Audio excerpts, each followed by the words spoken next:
Yo, what is up, guys? Here for our round 4 today. This is the technical final round of the locals, although I do have one more bonus unofficial match after this that, it doesn't matter if it's a real match in the tournament or not. We're still trying to win. It's a full match, siding included. So, and that's a pretty good match, so I'm excited to show you guys that one. But, getting to this one. Another interesting little human aspect of this one. So, I know... So this player, I seem to have a tough time being able to interact with. We don't. It's not that we don't get along. It's just my opponent here is not very talkative. It's not very talkative, and sometimes and he has a really good bluff. He's a very good Yugioh bluff. And so what I notice is I try to mingle, do the casual conversation with him, but it never really sets off like I'm hoping it will. And then the match starts going in his buff, and he plays well. He has really good technical plays well, very strong technical play, a really good bluff. That on top of the fact that I couldn't get friendly with him.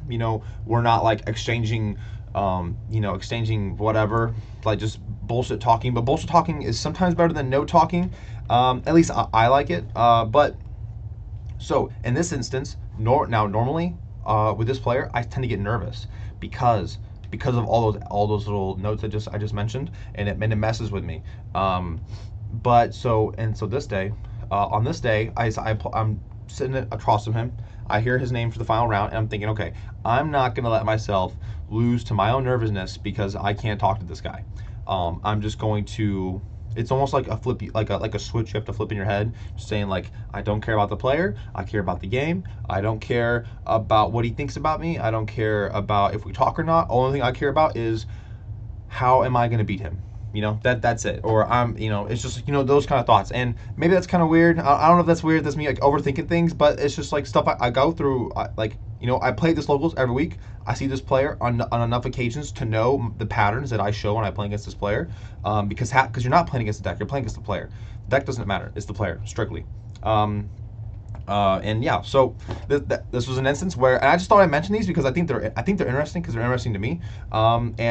It does help because it put me into the zone to kind of help me like play correctly. Now on top of that, those things almost don't matter just because how hilarious this game is. So he's playing Sky Striker Pure, I want to say, and it's a Ghost Second variant, which, excuse me, we can't be playing Ghost Seconds when water is around. I mean, water's crazy. You can't give me game one like that. So he actually wins the roll, I believe, and he lets me go first. I open like Tehe, double Perulia Dragoons, and maybe a second Tehe. I don't remember. But so we just start going ham, and if you don't have a big bomb, then you lose. So we start with Tehe Dragoons, which is a great start. It looks like no, that wasn't that. Maybe it was Prince in there. I don't know. I couldn't tell. We'll get to it. I'm sure. I open Prince like a badass. So Tehe, oh, it was double Dragoons. Oh my God. So yeah, we just instantly search the Minstrel. He has Impulse Ash. Now debating here what is more important to hit based on my hand. I have double Perulia and Shrine in my hand. So it looks like I don't have a Prince. And my Dragoons will be attempting to search. I decided that the best line here to do, I believe, was hit the Ash. I decided I wanted to minstrel the Ash to guarantee my Dragoon search. Because if my Dragoon search is guaranteed, then I get to Prince. And if I get to Prince, I get to Mulan on top of Deep Sea King, and it just seems between Mulan and Deep Sea King, and having full waters in hand as well to kind of be able to like go wherever I need to go. Because Shrine's going to tribute to Prince to make a Dragoons. I'll have the Perulia that will eventually get discarded. That can be summoned back with Coral to make a rank 4 play if I have to. It just seems like Impulse is the least impactful card, where Ash can stop my Shrine play or can stop my Dragoons search, and those feel a lot more valuable than whatever he'll Impulse later on. And then the card he ends up impulsing is probably the least important card I had. So yeah, I decided to hit the Ash, and his other cards is a Sky Striker starter spell. It like summons one of his links. It was the field spell, and then just some card I don't remember. Oh, it was the Hornet Drone, the one that summons a token, so he can link up to other Sky Strikers. So yeah, we normal Prince. Prince sends Squad to add Dragoons, and then Squad will probably summon Pike, And then Pike can discard Dragoons. This will get us, what, Gund and Mulan? Yeah, so we're just getting all of our extenders too, getting the gun like ready to go. It's almost not necessary in these game 1 instances. Gun doesn't really shine, I feel like, on turn 0. I feel like Gun's a lot better when you're playing into a board. But yeah, so we go straight to the Mulan. We don't hit the Impulse, but we really don't care. Because the thing is so my next play here is, so I know he can impulse this, but it doesn't matter because if he impulses, I just get to Bahamut and I can still at least make a Gaios or another totally awesome potentially. But he lets it go through. Once he lets it go through, I'm like, oh, this is horrendous. I'm like, what? So you're gonna hit the Bahamut? And yes, he does hit the Bahamut, and I'm like, I don't care. If anything, I needed the main deck monster space anyways. So and now we have our infantry surge finally, wrapped in here. So now we've kind of acquired all the cards we needed. And so from here on out, we're just clearing space, deep sea comboing. Oh god, this card is so degenerate. Yeah, double Pike into Shift is just crazy. I don't remember what we do from here. I think what I do is pretty nasty. If I even use the Shift for a rank 4 play, so I have to hold off. There's not a lot of room available. That's a tough part of water for sure. So am I making a Gaios here? I think so. One of the plays I was thinking about was summoning back Perulia and using Shift from Perulia to make another Porpoise for 2/4s.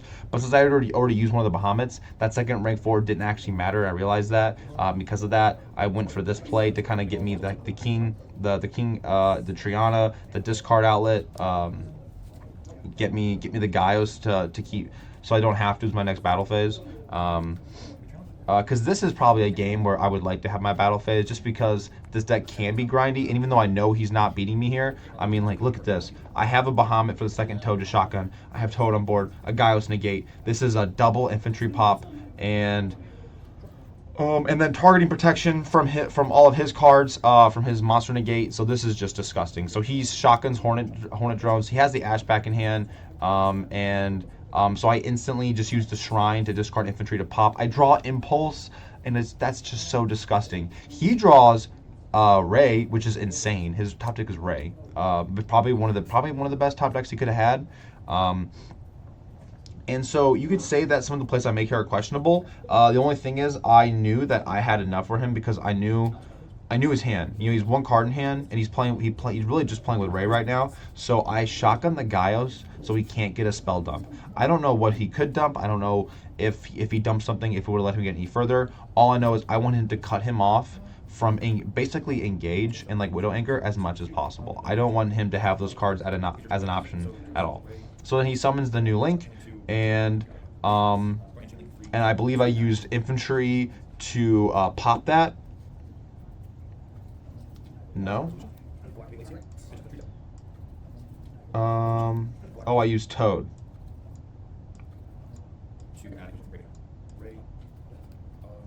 Yeah, I believe I used Toad. That's what it was. He used this Skystriker's effect. He targets one of my guys and they can't attack or something. And so then I chain Toad to negate destroy that. So then he summons Ray. When he summons Ray, I then use Lacia, discard infantry to target destroy Ray, and then when he activates Ray to tag out to try and summon a new guy, which I 100% knew he was going to do, and that play would not take place if I didn't have the Impulse. Because I had the Impulse, I was guaranteed Ray was going to come back, and the minute you can't get Ray back on board, you lose. So yeah, that was a pretty quick wrap up right there. And so when this guy made me go first, I decided to kind of play halfway here. I think I did. Did I really take out the Imperms? I think I probably took out. I don't know. I don't honestly remember what I sided out here, and I wonder if I'll be able to see.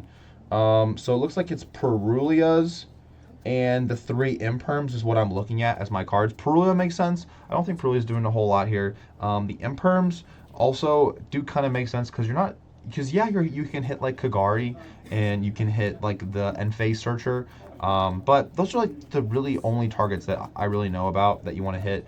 Like, you're not really hitting Ray because Ray's always just tagging out.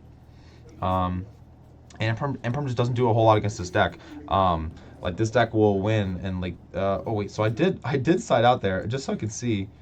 What did I pick? Did I put the imperms back in?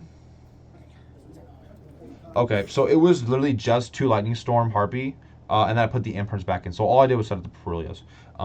Yeah, there really wasn't. I didn't really have a whole. My side deck was not equipped to handle this deck, but I also think my deck is just so much better than Sky Striker that I don't really care. And I'm kind of accepting the fact that he might make me go first or second here, but I also don't really care. If anything, I expected him to make me go maybe go second. And I figured, you just have Lightning Storm, the Harpy Blowout, and you just win. Those cards plus Ash and Impulse feel pretty good. You can stop his End Phase Surge, stop his Kajari add back with the hand traps. And he makes me go first, which is insane. And I open Pike Squad, and I'm just like, I can't believe he made me go first. That is insane. I I don't know if this is like stubbornness or just or if it's just belief in that your deck can break my board. Um, Excuse me. I respect the confidence in your deck, but we're just doing the same line here. Minstrel Dragoons. He has Ash, Nib, Avarice, Thrust, and then the starter Sky Striker spell. And so again, I'm debating what I want to hit here. I decided to hit the Nib because I feel like I have enough. And so yeah, my Dragoon ad gets me Moulin, and then I probably just shrine. Yeah, we just shrine the Prince. He doesn't ash it. I don't know why he's not ashing it. 100% should have, because now I have Moulin, and then I get to Bahamut before I have to activate Deep Sea King. So the game's just over. And then he just loses the Ash and his starter. So he has Avarice and Thrust in hand, and he just scoops it up from there. I'm just like, wow, that was deletion. Yep, that was deletion. You can't make water go first. So that was my technical last round of the day. Although I do have one more round to show you guys, and it was pretty cool. It was a little silly in the beginning. I misplayed. It was funny. But then game three is pretty poppin'. Game three is very similar to that to showing off Fiendsmith, where yeah, we'll get into it when we get to it. So that's it for this round, guys. Thank you for tuning in, and yeah, I'll catch you in the next one. Peace.